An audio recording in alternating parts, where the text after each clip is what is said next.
Angelou published several collections of poetry, but her most famous was 1971's collection, Just Give Me a Cool Drink of Water for I Die, which was nominated for the Pulitzer Prize. And if you just look at her other most famous collection, you can just find that, oh, pray my wings are gonna fit me well, 1975, and Still I Rise, also a collection of poetry that was published in 1978. Shaker, Why Don't You Sing, 1990. Even The Stars Look Lonesome in 1997. On the Pulse of Morning in 1993. These are some of the most famous collections published by Maya Angelou. Still I Rise is an empowering poem about the struggles to overcome the prejudices and injustice that she just felt in her life and all around her. It is one of the major Angelou's popular poems, and you can just say that when used by the victims of wrongdoing, the poem becomes an anthem or a beacon of hope for the oppressed and the downtrodden. It's a reminder of the abuse of power by those who sit in government, in judiciary, in the military, and in the police force. For the members of the public, you can just find that it sends out a kind of message. And what's this message? That is clear, repeated message of hope that the partner is not ready to surrender. She always likes to succumb to all kinds of such blocks and hindrances on her way. And ultimately the victory will be for her, the oppressed, the slave, the people who are really being just made as the slaves in society by those who are in power. And of course, you can just find that the stirring poem is packed full of figurative language. And it functions as a sort of secular hymn to the oppressed and the abused. The message is loud, and you can just find that it's clear, no doubt. The cruelty, regardless of the method and circumstance, the victim will rise up, the slave will overcome all kinds of adversity. This is really the strength you can just find underlying throughout the particular poem. That spirit is really emanating, really been spreading all around when you just read his poetry. It's little wonder that Nelson Mandela actually read this poem in 1994 in the inaugural ceremony after having spent 27 long years of imprisonment. So he might have considered this poem just embedded with that kind of the liberating energy and force as a kind of, title poem which could be dedicated to all who are always been under threat and under great power, political power, really been just exercised by the so-called big ones in society. Although written with black slavery and civil rights issues in mind, you can just find Still I Rise, this poem is universal in its appeal. Any innocent individual, any minority, or any nation subject to oppression or abuse could understand the theme. That is, don't give in to torture, bullying, humiliation, and injustice. This is what we just find in Maya Angelou's poem, Still I Rise. I'm sure that sometimes you'll be quite familiar with the poem by now. But anyway, uh, I will just read like this. Still I rise by my Angelou. You may write me down in history with your better twisted lies. You may tread me in the very dirt, but still like dust I rise. So the unconquerable will of the poet, not ready to surrender, even if you just write as a marginalized one in history, that you can just find that just bouncing up in these lines. Nobody can just do anything to me. Still I rise, still I rise.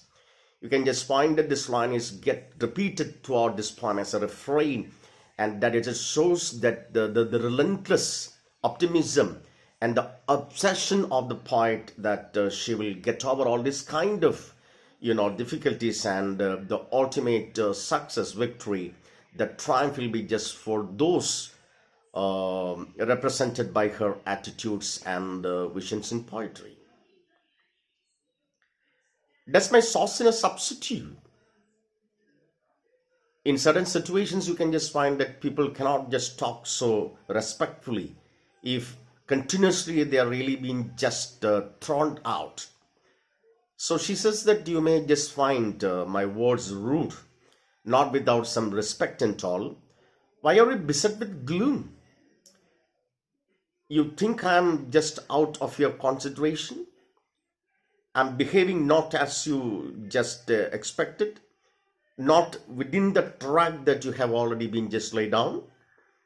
Because I walk like I've got oil wells pumping in my living room. Why are you just getting anxious about me? Just like moons and like suns with the certainty of tides, just like hers springing high, still I rise. So the poet is not having any doubt at all. If you just find a moon in the sky, if you just find the sun in the sky, and if you just find the different kinds of tides, still I rise. Hope will just be materialized. So the very, very courageous, audacious kind of, conviction that you can just find well represented by the poet here. Did you want to see me broken? Is this what all of you wish? You want to see me broken? Bowed head and lowered eyes? Do you like to see me as one with the bowed head? Do you like me like a slave? To see me just like a slave? With my eyes down? With a certain kind of inferiority? Maybe because of the color prejudice, apartheid that you just developed. You want me to see broken? With the bowed, body? With eyes down? Is it what you just want to see? Shoulders falling down like teardrops, weakened by my soul cries. No, I won't be one like that. You can't just write me in history like a very, very weak specimen. I'm not of that type. So the poetry becomes rather very strong. Iron beats against all such masters who practice this kind of injustice in the world. Does my haughtiness offend you? Don't you take it awful hard? Cause I laugh like I've got gold mines digging in my own backyard.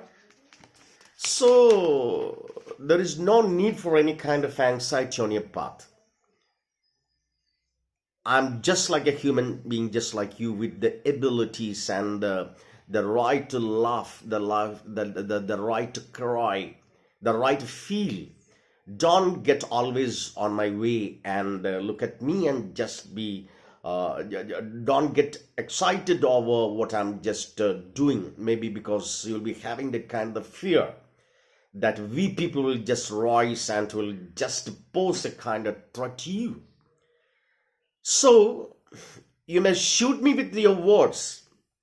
You may shoot me with your words. I'm sure that your words are just like the bullets. Always you just discharge such bullets against us. You may cut me with your eyes. You may kill me when your heartfulness. You may kill me with your hatefulness. But still, like air, I will rise. So whatever be the threats you pose, whatever be the kind of activity you just make against me, I had the power to get over all kinds of such dirty crimes you just unleash against me, and I will just rise like air. I can pass anywhere, and I can just break all kinds of your iron cages, and I'm sure that I will just get over all kinds of such rules you just impose every minute on us. This is what you can just find the poet is trying to override, the poet is trying to highlight, and we are quite uh, amazed to see that kind of the blood rushing into her poetic veins, which make us too somewhat, against this kind of the injustice and the rudeness and cruelty of the ruling classes sometimes. Does my sexiness upset you? Does it come as a surprise that I dance like I got diamonds at the meeting of my thighs? So the way the world just look at women sometimes, that's also been just concentrated in these lines. Are you being just bothered about my sexiness?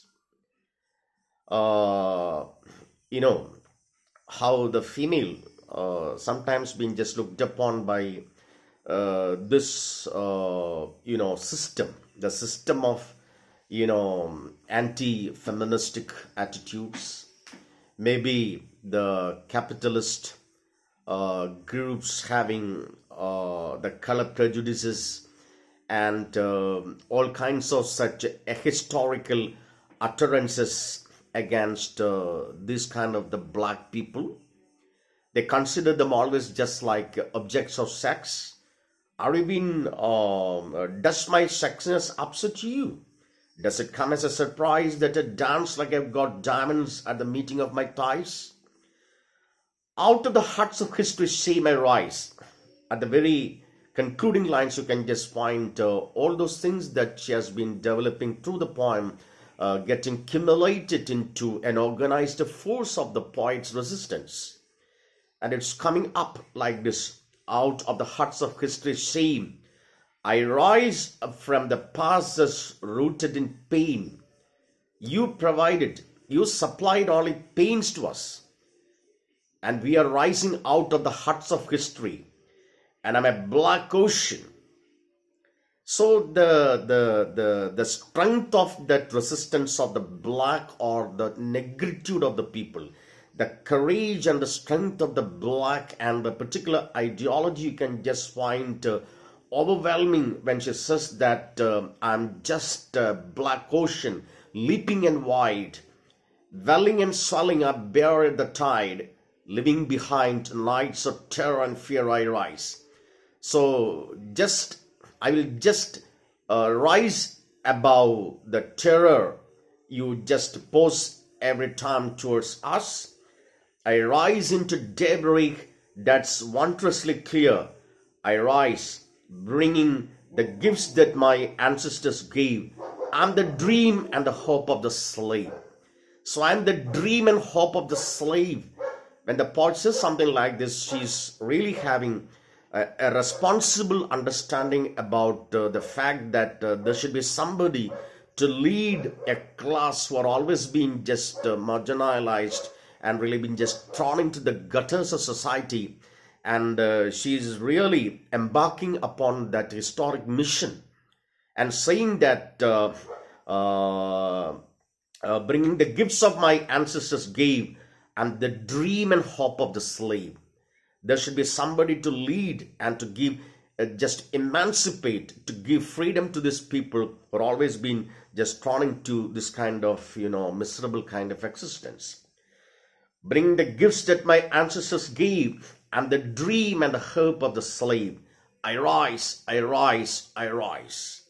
So this repetition, the repetition of the lines, I rise, I rise, I rise, that is definitely, symbolically, it is the assertion of the fact that it is quite defined that this fight, this struggle, this kind of, the struggle against the large, organized group, maybe the governments, the force, maybe this kind of, military, whatever it is, that fight will just go on, and the ultimate victory, that will be just for us.